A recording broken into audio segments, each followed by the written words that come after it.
A long time back, there was a big forest near a village. An old witch lived in that forest. She had grown old and her teeth had become quite weak. Due to this, she couldn't eat big people. She only liked small children with soft flesh and blood. Every night, she would come out of the forest and go to the village. There, she would stroll on the road, trying to listen to kids' voices coming from any house. As soon as she heard a child's voice coming from any house, she would stand out and wait for an opportunity to run away with the child to the forest and then eat him. The child's parents would cry a lot for their loss, but couldn't do anything. The people of the village were scared and worried. At one point, she ate all the children in the village. She walked all night through the village but did not hear any child's voice. Thus, she remained hungry for a few days. Hence, she decided to go to the neighboring village. This village was Talha's village. The witch was delighted to see so many children there. There was a child in every house in the village, and the children looked quite healthy too. The children are so plump and fleshy. I am certainly going to have a feast. The kids from the previous village were so skinny and tasteless. But now I am going to have a jolly time in this village. Then the witch started singing and dancing, and she waited for nightfall. In the darkness, she came out of the forest and entered the village. While walking on the village road, she heard a child's voice. It was Talha's house. She peeped inside the window and saw a kid inside. Then she hid herself behind the house and waited for midnight. Soon Talha and his parents slept. Then the witch made herself small and entered through the window. Again she came back to her real size and tried to pick up Talha. There was a bad odor coming out of the witch's body due to eating flesh and blood. The dirty stink woke up Talha. He opened his eyes and saw the witch standing by the bed. When the witch tried to lift him, Talha kicked her. The witch fell hard on her back. The noise woke up Talha's parents. On seeing the witch, they started shouting for help. Hearing the commotion, the villagers came running and chased the witch out. The next day, the witch visited the village again, but the same incident happened. Then she returned to the forest. She was puzzled with what was happening. How could the children of the village be so strong? How come the kids are so strong? How dare they kick a witch like me in this manner? If I want to eat these kids, then first I must find out the source of their energy. What do they eat that gives them so much strength? I must stop them eating that food. Then they will lose their strength and I will eat their heads off.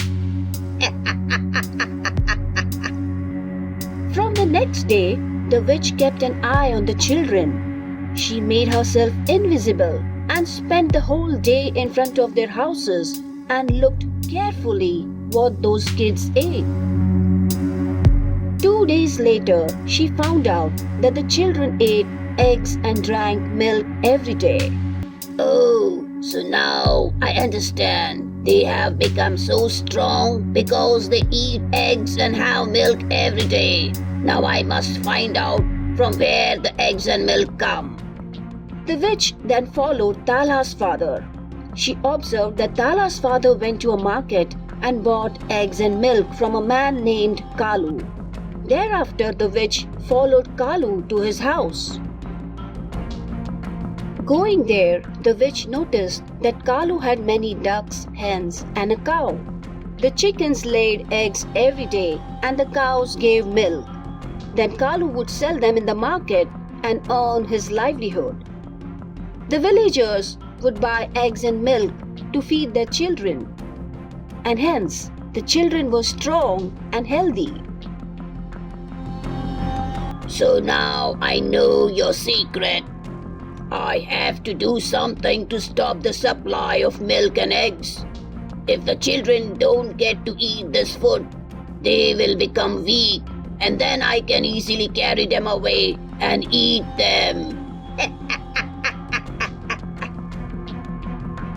From then on, the witch started going to Kalu's house every night. She would eat all the eggs that the ducks and the hens laid and also finish off the cow's milk. Kalu woke up in the morning and went to the hen coop, but was surprised to find no eggs there. Then Kalu went to the cow shed to milk the cow, but here too the cow didn't give any milk. Why aren't you giving any milk? What's happening? I don't understand. In this way, the witch would eat all eggs and milk every night, and Kalu was left empty-handed every morning. A week passed, and Kalu did not sell any eggs and milk in the market. When Talha's father and other villagers didn't get milk and eggs from the market, they decided to find out the reason and went to Kalu's house. Brother Kalu, what's the matter? Why don't you come to the market to sell eggs and milk? Our children are getting weaker day by day. Someone is stealing eggs and milk every night, and it's been a week now. Then, why don't you keep a watch tonight and find out who the egg thief is? Yes, I will do that today. Then Kalu eagerly waited for nightfall and sat by the window to watch. And by what he watched, he was so scared that he almost lost consciousness. He saw that at midnight, a witch flew in and ate all the eggs and milk and then flew off. The next morning, Kalu informed everyone in the village. Everyone started thinking about how to get rid of the egg thief witch, but no one came up with any solution.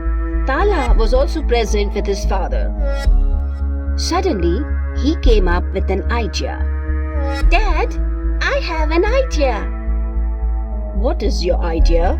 We will place a hard stone that looks like an egg in the hen coop. And then I will feed the cow lot of chilies. Then when the egg thief witch comes here, we will all have fun watching the drama. But will the idea work? Doubts arose among the villagers. But it was better to do something than to do nothing.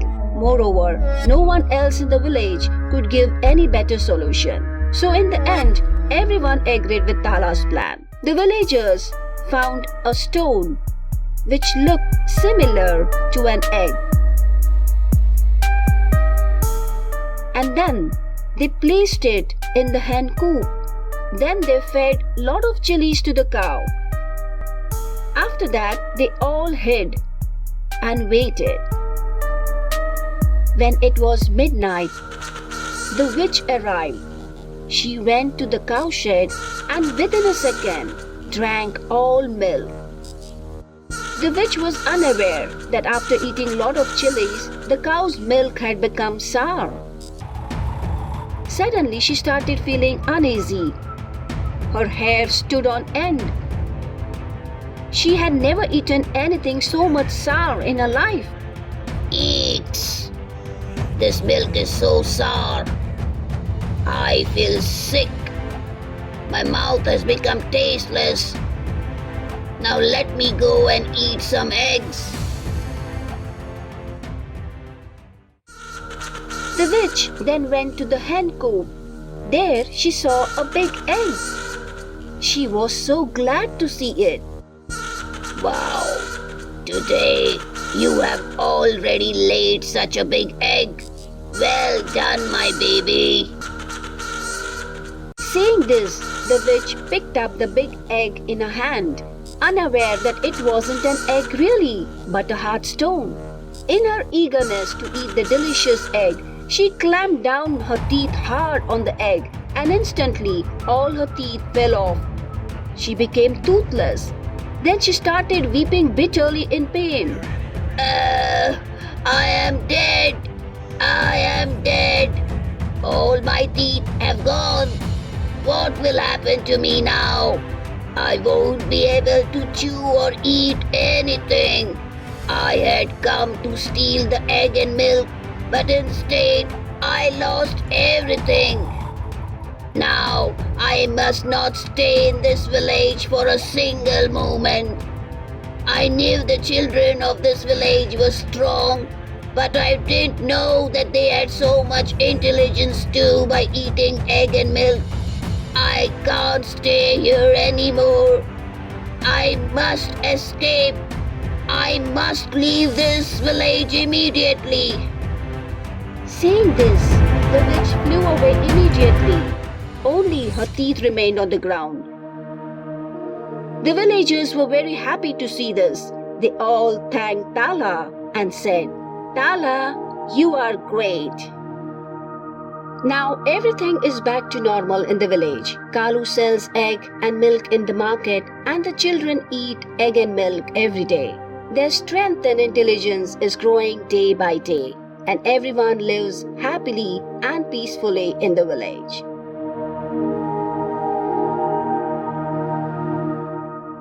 So, dear friends, what did you learn from this story?